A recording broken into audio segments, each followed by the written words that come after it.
नमस्कार. बऱ्याच लोकांना गुडघ्याचा त्रास असतो. गुडघ्याची वाटी जी आहे ती इथे दुखते, काही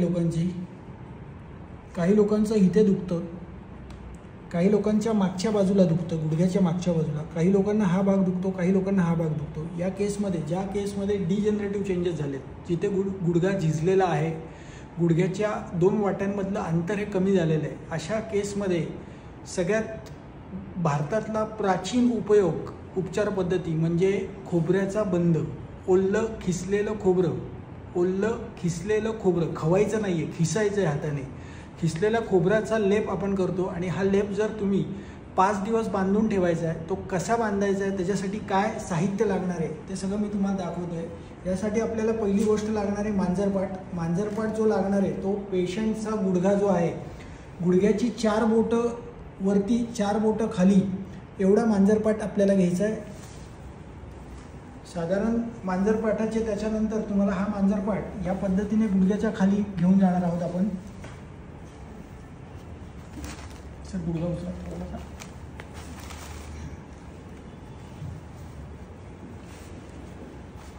त्याच्यानंतर छोटे 3 तुकडे मांजरपाटाचे अजून पाहिजेत.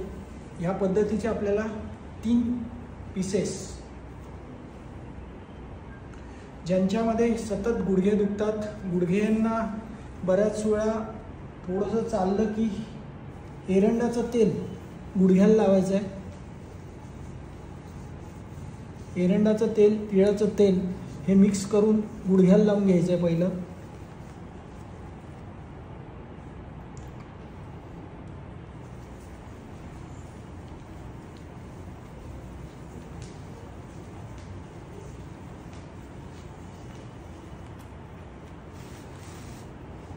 त्यानंतर खिसलेलं खोबरं हे टाकून घेणार आहोत आपण मांजरपाठाच्या वरती.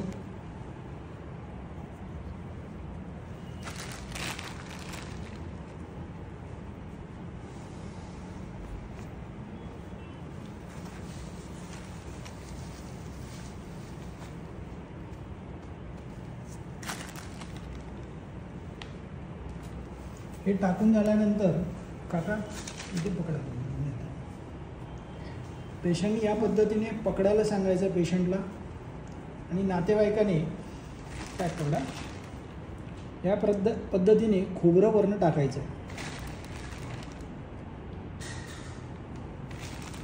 खोबरं हे जे आहे ते जर बघायला गेलो, नारळ पिंडी ते ब्रह्मांडी गुडघ्याची जशी वाटी असते त्याप्रमाणे नारळाचा जो भाग आहे आतमध्ये पाणी बाहेर कडक, तसंच आपली गुडघ्याची वाटी आहे.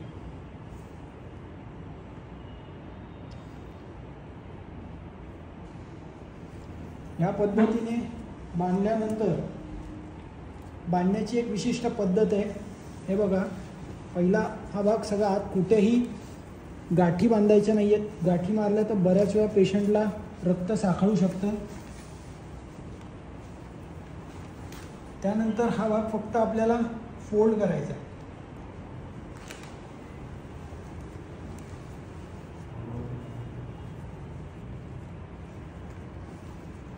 खालचा भाग सगळा फोल्ड करून घ्यायचा, म्हणजे बांधलेलं नारळ हे बाहेर येणार नाही.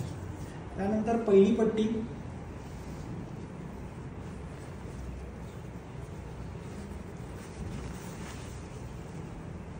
थोडंसं वरती घ्यायचं. पहिली पट्टी आपण थोडीशी पॅक बांधणार आहोत.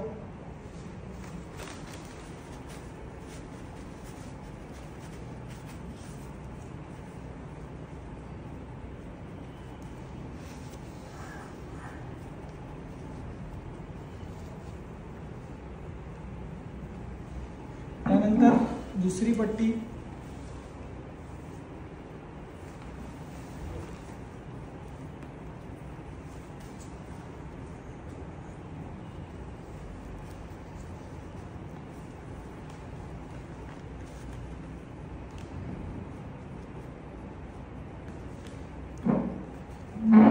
त्यानंतर तिसरी पट्टी. हे 5 दिवस बांधून ठेवायचं आहे. 5 दिवस बांधताना सगळ्यात महत्त्वाचं, खोबरं सुकल्यानंतर आतमध्ये गुदगुल्या करतं तर तिथे पाणी शिंपडायचं.